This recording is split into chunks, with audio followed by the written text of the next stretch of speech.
Good morning guys! Ngayon ay ating day 7 ng No Water Challenge ng ating 75 gallon tanks and it's 4:32 AM. Papasok na ako sa work.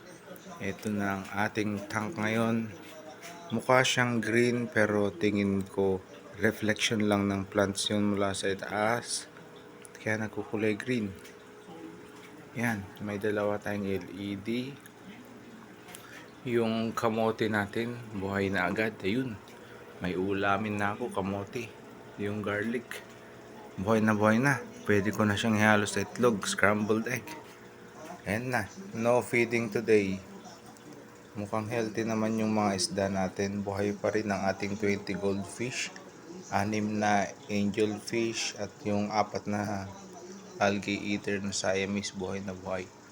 Nga pala yung mga kalat, hindi ko na tinatanggal yung mga decaying objects na galing sa halaman. Tignan natin kung kaya siyang